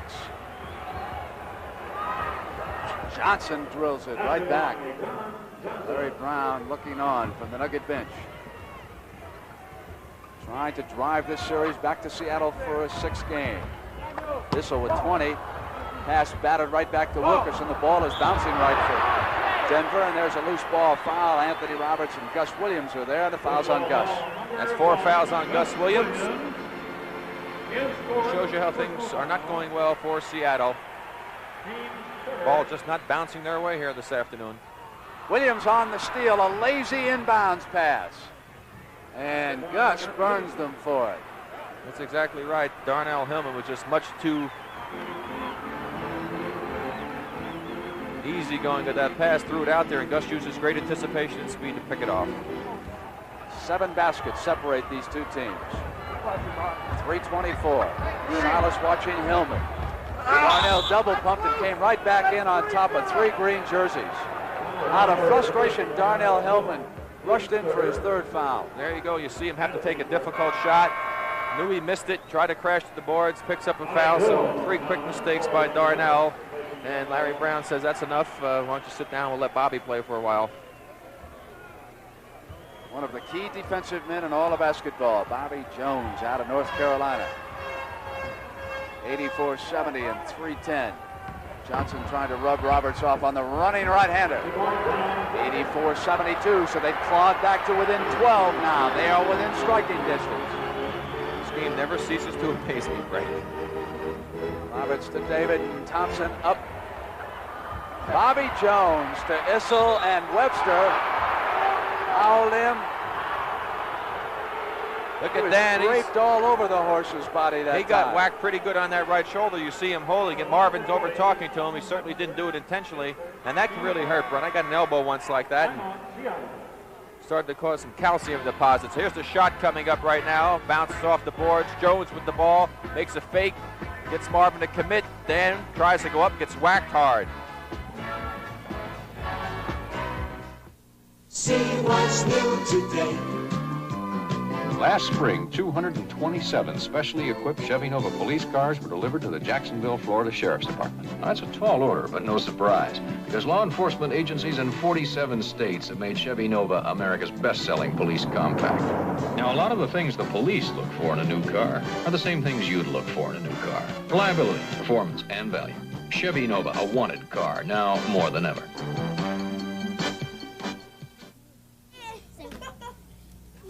You're watching television. We're watching Selectavision, the 4-hour video cassette recorder from RCA. Selectavision gives us the best of television. We've recorded the best action, the best movies, even the best educational shows. Sometimes there's nothing good for them on television. But there's always something good on Selectavision. Let RCA turn your television into Selectavision. Let's get ready to blow her. 5, 4, 3, 2,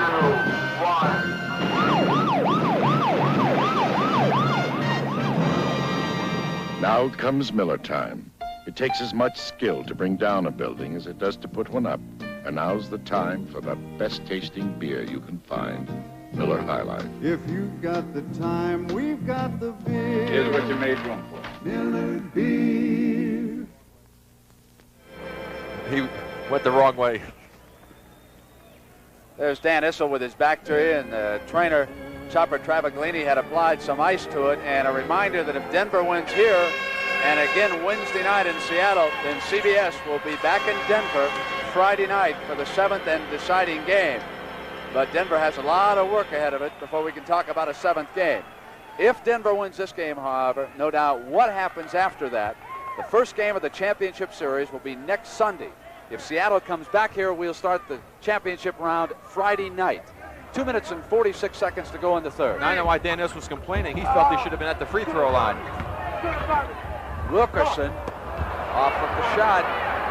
So Darryl Garrettson ruled that Webster caught him coming down after the pump fake. And then Danny had just thrown the ball up in the air, trying to draw the shooting foul. 84-72. Seattle can move to within 10. The Williams fake goes in. I was just hanging in the air. I was just getting ready to say what a bad shot Gus tried to throw up. He could have passed off to the open man in the corner. Here he is, firing up, gets fouled, makes the basket. So, you know, as I say, even a blind squirrel finds an acorn once in a while. There's Robert Smith, rookie from Las Vegas. That probably brought Gus's mom off the chair. Larry Brown says, go in there, Smitty, and stop that shot. What do you, defensive players got to just shake his head at that one and say, right. What's going on here? All right, it's 84-75. The Sonics with a chance. 2 minutes and 15 seconds. Thompson's operating in the backcourt. Jones wanted the ball to come through him that time. Here's Smith. They're still staying to the right side. Thompson from the perimeter. It'll stay down. And David did not hesitate on that one. Williams applying heat now on Smith. Never thought about dealing at that time, did he? So a great 27-point explosion so far for Gus, with 1:50 to go in the third. The Gus and David show with Dan Issel helping out Denver. Jones to Issel, blocked by Webster, his 5th rejection of this game. That's some great defense and great offensive move. 2 super plays. Johnson hit by Anthony Roberts as he came right down the middle, and Roberts was alongside of him that time. There's the play here. Watch Anthony Roberts. It's a bad play. Just runs into his man, picks up the foul. That's the inexperience of the young man playing. Morrow Roberts, he picks up the foul. His third, Rick. And that is now the 15th foul on the Nuggets. Yes, it's the penalty situation. So that's a big play, a chance to cut this lead right now back down to 7 points. So they're right back in this ball game right now. There's a lot of time to go. 4th quarter, 1:35 here. Seattle has fought their way back into it. Denver, with golden opportunity, is letting it slip away gradually like they've done so many times before. And again, we should point out that Paul Silas has been on the floor for this comeback by the Sonics.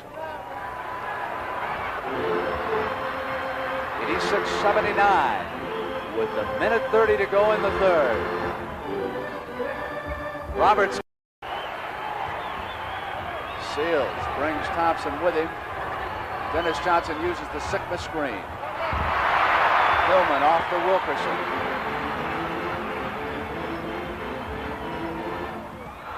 Wilkerson thought he could hit the trailer, but the man came in too far, and Thompson retrieves. Wilkerson, left baseline. Hit by Webster, taken by DJ on the move with Freddie Brown to his right. It's 2-on-2. DJ coming up. Simpson fouled it. Here's the play. Dennis Johnson with the ball, gives the pump fake. He gets Ralph to commit himself somewhat. Ralph got the ball, but his right arm slid down, as you saw, and caught Dennis Johnson on the left part of his forearm. A good call by the official, despite the boos from the crowd. Thompson goes over. He will sit down with Issel returning. So Hillman now will immediately go back to forward. Issel in the middle and Jones the other forward. Don't anybody go anywhere, because if you remember, against Milwaukee, Denver had a 10-point lead with about 5 minutes and some odd seconds to go, and Denver came back and won that basketball game. And here Dennis Johnson has just cut it down to 9 with a chance to get it to 8, so anything can happen in this basketball game the way the Nuggets seem to play at home when they get a lead. Wilkins seizes the opportunity to rest Marvin Webster here with 8-11. Paul Silas goes back in. Sikma can operate at center. Silas! What a substitution that was, huh? Talk about timing. 97-90. Paul Silas never ceases to amaze me the way he can perform out there. Can't jump, but boy, can he rebound. Here's Simpson. Jones comes back. Ralph Simpson with a pretty move into the glass. And Ralph Simpson having the best game of this playoff series for him by far. Back to 9 and 7 minutes and 40 seconds left in this Game 5 of the Western Conference NBA Championship. Freddie Brown left alone. Simpson with the rebound. So not only is Ralph scoring, he's driving the ball up the court, he's rebounding, dishes to Jones that time. Bobby not able to connect, but that was a great pass by Ralph Simpson. You'll see him over there on the left side of the floor. He sees the opening, looks to the left, passes to Bobby wide open. Bobby not able to maintain control as he gets fouled by Sikma. And that is the 5th personal foul on Jack Sikma.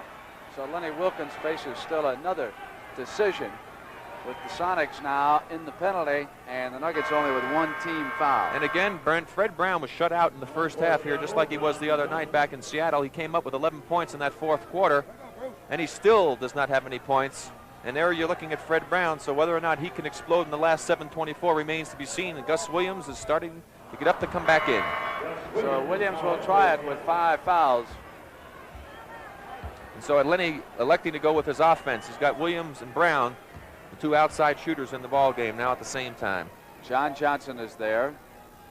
With David Thompson resting, Dennis Johnson gets a rest at the other end. 9-point difference. Denver up 99-97-20. Jones from behind his back after the steal. You saw the great anticipation that time by Bobby, and he was just not quite able to control the ball to get it in a position where one of his teammates could pick it up.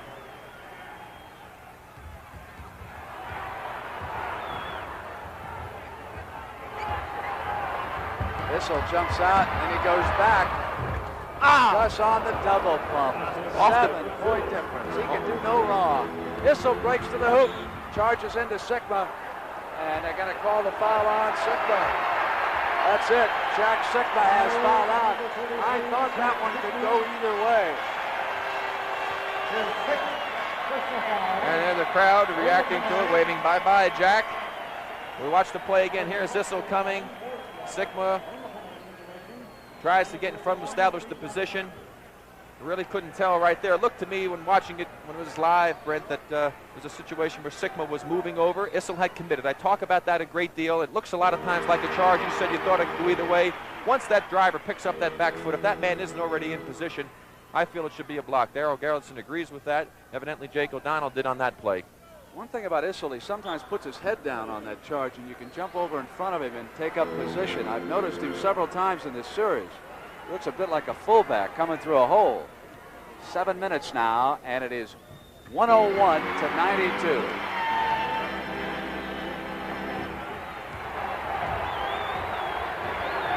Williams positions the offense.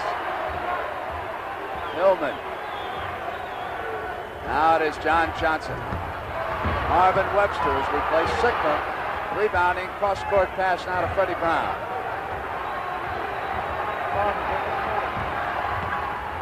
Freddie Brown hit Gus Williams cutting underneath. And Webster dominating the offense. Couldn't put it, hung on that rim. You can't hang on that hoop like that. That's a technical foul when you go up and do that. Marvin Webster has just been assessed the technical. Lenny Wilkins here at midcourt will ask about it. You can see what he did. There's the play again, right there, hanging on the rim. Technical foul. It's a good call by the official.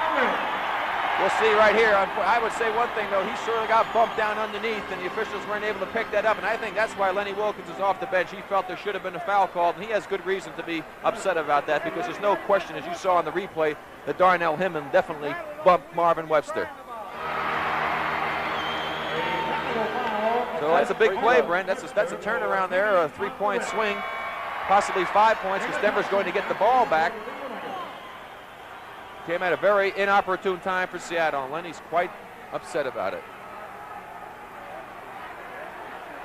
Lenny was checking on the possession coming up as Hillman goes out because David Thompson has returned for the final 6:30. It's a 10-point difference. Simpson on the steal. Here come the Sonics. Williams, Wilkerson's back. Gus twists down to the left. Taken down by Simpson. Gus, by trying to make the spin move, really ruined that play. If he stayed on the right side, Freddie Brown could have been wide open on the left side. When Gus made the spin move, he cut off any opportunity to pass it.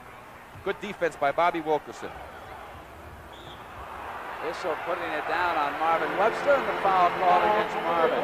That's number 3. And here's the play. There you see Webster try to get out and commit himself, reached in with the left arm, picked up the foul, a good call, but the penalty situation, again, a big factor as we pointed out earlier, 5 team fouls on the Sonics, and only 1 on the Nuggets. 6 minutes to go. So for the first time, the free throw situation going in favor of Denver in this series.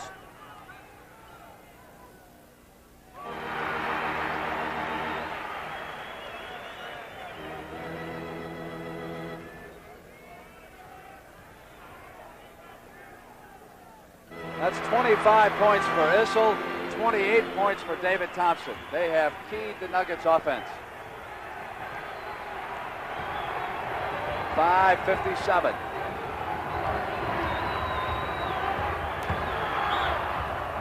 But Brown coming up on Wilkerson and drawing the foul.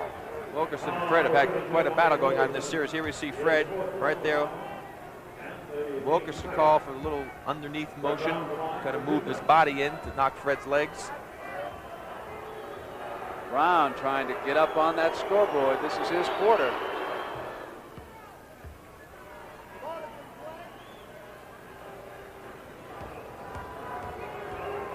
Credit Seattle with a fine job of hanging tough and making this a game that Denver's had to really work at. They possibly thought they could have had an easy one. They didn't die, but they weren't ready at the start, and that's what really cost them, Brent, so far. 10-point difference with 5:42 to go, and David Thompson. No. Foul before that shot.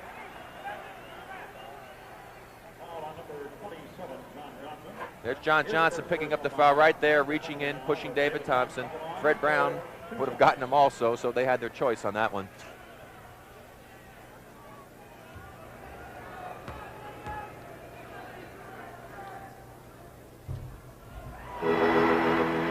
Shooting for 30.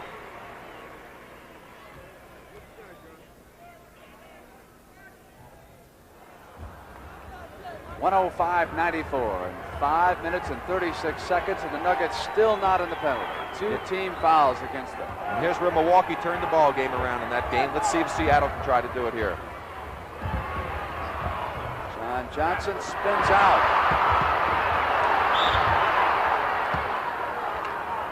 Webster appeared to be draped all over Issel that time. The whistle was not blown on that side, however. Bobby Jones picked it up. Here's the shot by Johnson. He gets a bad break. It spins out.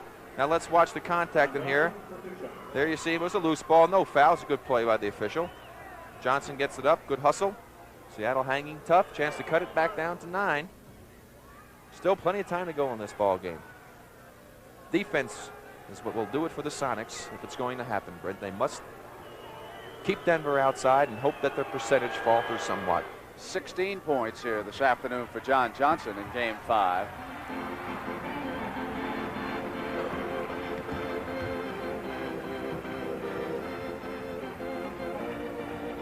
David Thompson. Well, when he gets the range, you can see what he's capable of doing. He has played a superb game here this afternoon, knocked away, and so has Dan Issel, defending against Marvin Webster. Dan Issel, perhaps the most consistent Nugget in this playoff series so far, only had the one bad ball game, the first game back in Seattle. Solid screens for Williams. Jones came over, and the offensive foul is called, and Gus Williams has fouled out. Here's the play. Let's see right now if Bobby Jones establishes position. Here he goes. Watch Gus. He's picked up the foot in the back, charges back into him. Looked like maybe that back foot wasn't off the floor when he did it. So the offensive foul being called against Gus Williams. Bobby quick to get over and establish position, and that is his 6th personal foul. So you're looking at Sikma and Williams, who have both fouled out of this ball game. John Johnson picks up Ralph Simpson. Freddie Brown is with Wilkerson, and Dennis Johnson is with David Thompson. Thompson, 33rd point. Thompson back on defense, and Dennis Johnson quickly for the layup. So Dennis Johnson recovered in a hurry after giving up that hoop to David. Got back and got open. Should have been getting some help from one of his other guards. David took the shot and had to chase his own man back. The weak side guard should have gotten back on that play. Webster. And the Sonics trying to load up for still one more run if they can. Jones with a big rebound because Simpson's all alone. And that time it was the Seattle guards that did not get back, and that's a very costly basket, up to 13 points now. John Johnson, Silas taps it back in. You see Paul 11 to 100 with 3:57. As the shot went up, he gave the man who was under the basket a little bump just to move him enough to get the ball.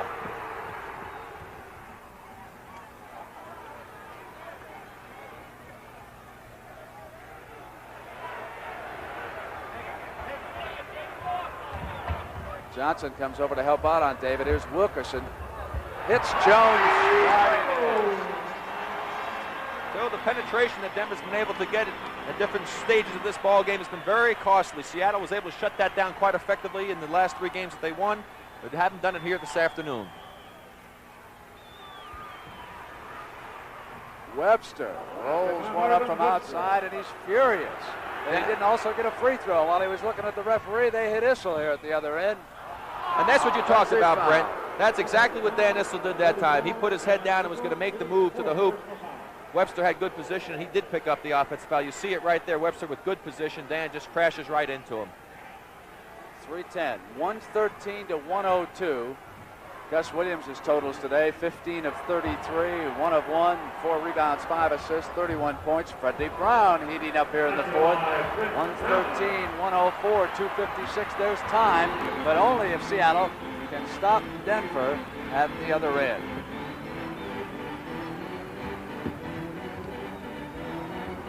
Jones. Webster is off.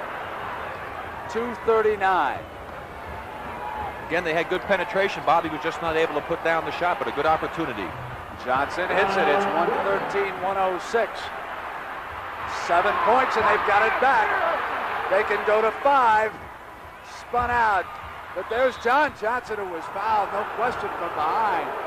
Well, it happens so often here in this building, and I'm sure Larry Brown has nightmares about it. You see the situation there, a 7-point difference. Seattle hanging tough, working hard. 2:21 to go. They're going to the free throw line.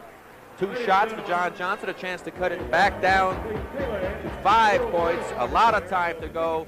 Lenny Wilkins wants a timeout. He wants to get his offensive strategy set. We're good and tough. We're the Kellys. The Kellys have a way to save gasoline from the ground up. A steel-belted radio called the Kelly Gas Pitcher. When we tested a set of gas pinchers against our non-radials, the gas pincher pinched from 14.5 up to 31.7 more miles out of a tank of gas. That's hundreds of more miles a year with the gas pinchers.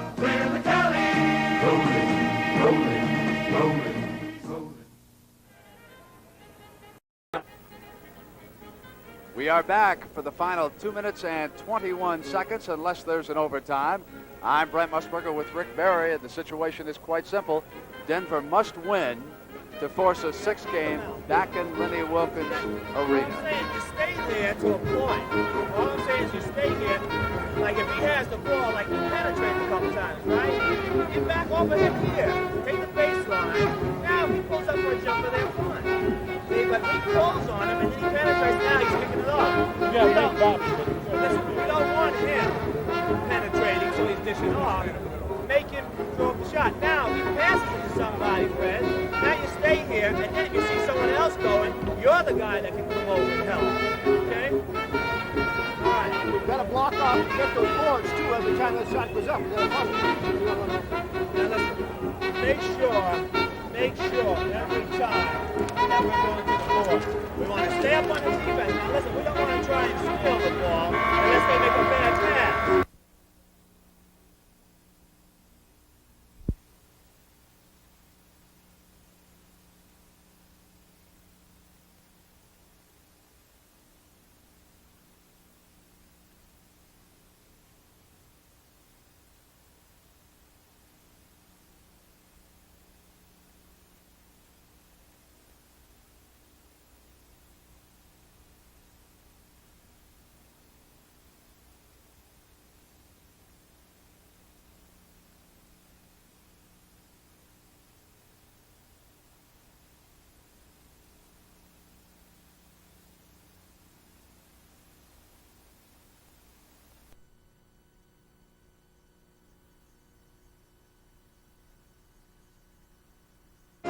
Listen, we don't want to try and steal the ball unless they make a bad pass.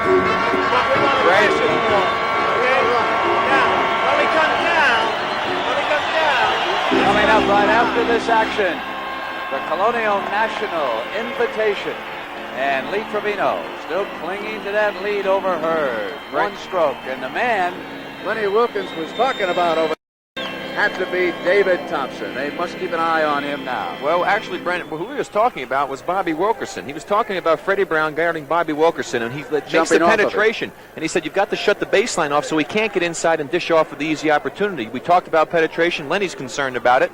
He also is concerned, and Les Hoppiger brought up, the boards. Get to those boards. But the man they're going to go